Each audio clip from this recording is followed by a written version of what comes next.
Aku Monika Rahayu, mahasiswi Ilmu Komunikasi Universitas Paramadina. Kali ini aku akan membahas dua brand. Yang pertama ada brand susu dengan merek Greenfields. Yang kedua yaitu dari brand kopi dengan nama Secangkir Lagi.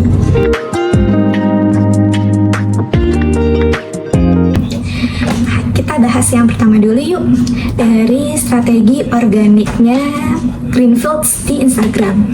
Pertama kali dengar Greenfields, apa sih yang ada di benak kalian?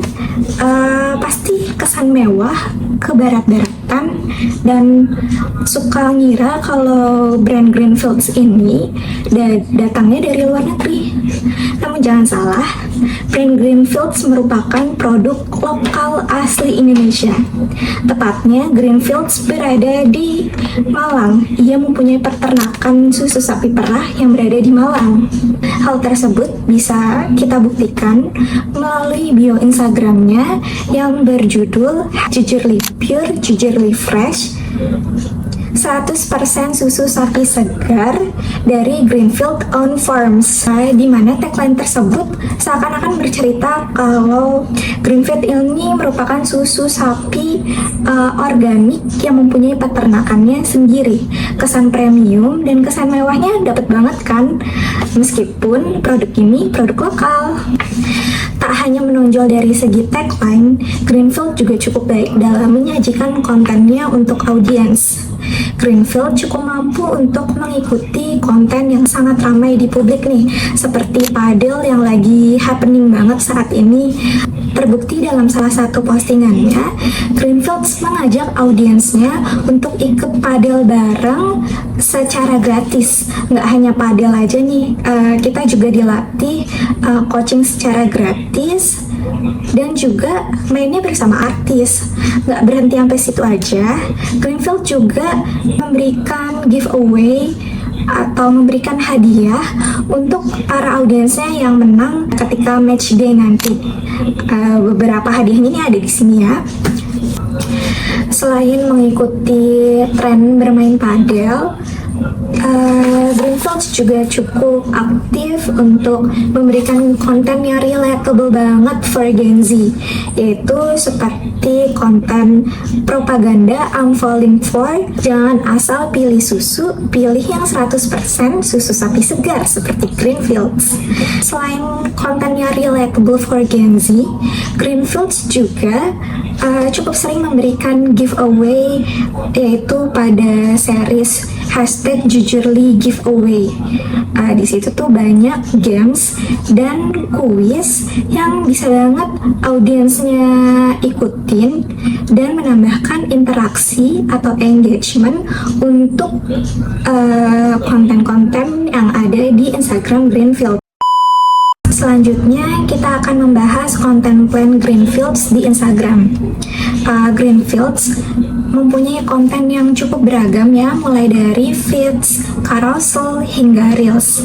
Yang pertama itu feedsnya Greenfields cenderung menampilkan produk-produk yang Greenfields punya nih, namun tetap diimbangi dengan sajian yang menarik sehingga produk-produk yang ada di feeds itu nggak sekedar katalog online aja, tapi masih enak dilihat gitu loh. Berbeda dengan feeds, dalam menyajikan reels, Greenfield cukup banyak memberikan ide-ide konten yang menarik seperti cooking hacks, di mana cooking hacks tersebut diberi judul Resapi by Greenfields. Dari video singkat reels tersebut, kita bisa dapat nih ide-ide makanan dan ide-ide minuman yang cukup sehat ala Greenfields tentunya aja.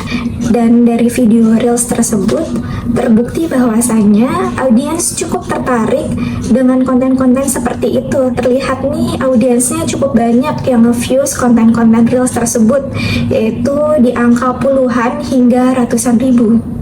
Selanjutnya itu Greenfields cukup konsisten untuk menampilkan color palette yang sama di feeds dan reelsnya, yaitu color palette putih, biru, dan hijau. Color palette ini tuh seakan memberikan kesan bahwasannya Greenfields tuh susu sapi segar yang berkualitas. Selanjutnya, aku akan memberikan saran dan feedback sebagai strategi organik untuk konten Greenfields ke depannya.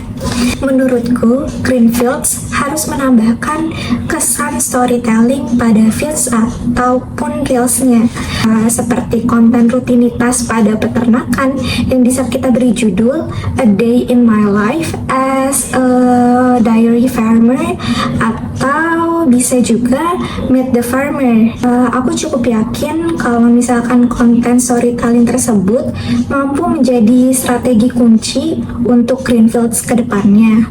Karena lagi-lagi nih kita nggak hanya membahas brand aja nih, kita juga ingin melakukan keterlibatan secara langsung ataupun secara nggak langsung sama audiens kita. Nantinya bila Greenfields sudah menambahkan kesan unsur storytelling pada feeds ataupun reelsnya, aku yakin banget nih bahwa Greenfields akan semakin dekat dengan masyarakat. Namun tetap diimbangi dengan mengedepankan nilai susu yang premium.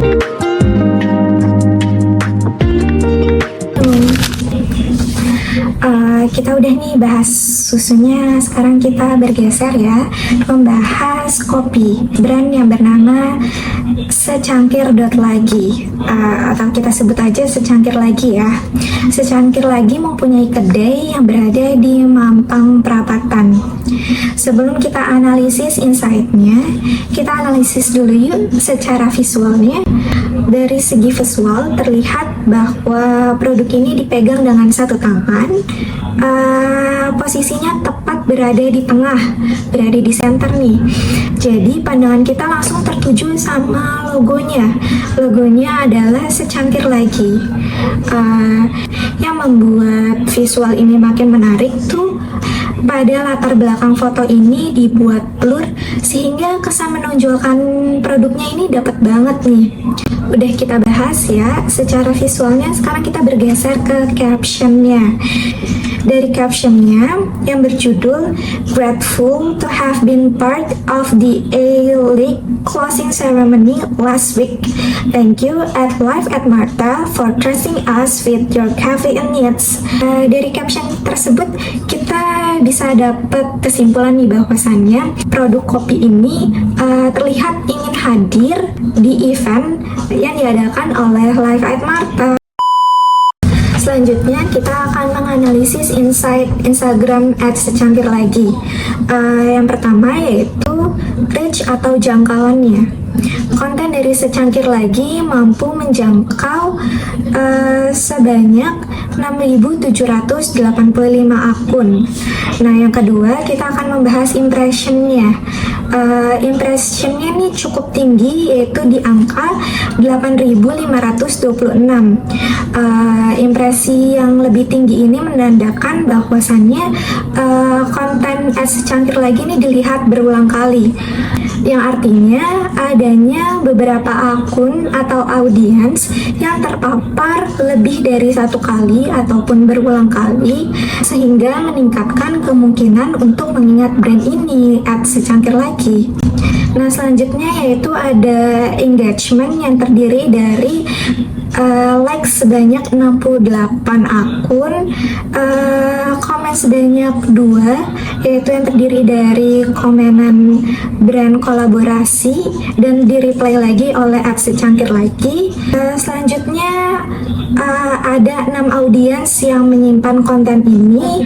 Kita bisa tarik kesimpulan nih dari engagement ini, bahwasannya visual konten memegang secangkir kopi itu cukup menarik ya. Namun di sisi interaksi dari komentar dan save and share-nya nih cukup rendah karena kontennya belum dianggap sebagai konten yang informatif dan shareable nih untuk audiens @secangkir lagi. Selanjutnya yaitu profil activity sebanyak 165 tindakan yang terdiri dari profil visit sebanyak 152 audiens yang menunjukkan bahwasannya konten ini efektif memancing rasa ingin tahu audiens. Website klik link sebanyak 6 terbilang cukup rendah sih, namun konten ini hanya bersifat branding, bukan self-driven. Selanjutnya ada followers baru sebanyak 7, terbilang cukup baik ya. Selanjutnya kita akan membahas budget iklan.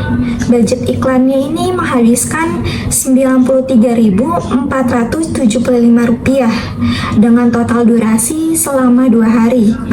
Dari iklan ini cukup efektif ya, karena profil visitnya nih sebanyak 136 akun dengan cost visit 687 per profile. Dari iklan ini cukup efektif karena dengan budget yang terbilang cukup rendah, yaitu Rp46.700 per harinya, sudah mendapatkan iklan yang sangat baik ya. Kita lihat nih, konsentrasi iklan ini terdapat di Jakarta, karena lagi-lagi kita lihat nih, kedai kopi ini tuh beradanya di Jakarta, jadi cukup efektif kalau misalkan kita mengiklankan lokasinya hanya berada pada di Jakarta. Selanjutnya itu gender. Gendernya didominasi oleh laki-laki sebanyak 69,1% dan wanita sebanyak 30,9%. Selanjutnya kita bahas yaitu kategori usia, di mana rentang usia 25 hingga 34 sebanyak 60,2%, usia 18 hingga 24 tahun sebanyak 25,8%, usia 35 hingga 44 tahun sebanyak 13,9%. Itu menandakan bahwa mayoritas audiens secangkir lagi nih berada pada umur 25 hingga 34 tahun yang merupakan kelompok pekerja muda dan dewasa awal, atau bisa kita bilang tuh generasi milenial dan generasi Z atau Gen Z. Oke, cukup itu aja dari hasil analisis konten insight pada Ads Secangkir Lagi. Aku harap nantinya Ads Secangkir Lagi nih bisa membuat konten yang jauh lebih baik, seperti memberikan konten yang cukup informatif dan shareable, namun tetap relevan untuk para Gen Z dan milenial, sehingga bisa mendapatkan interaksi yang jauh lebih tinggi dan jauh lebih baik. Dadah!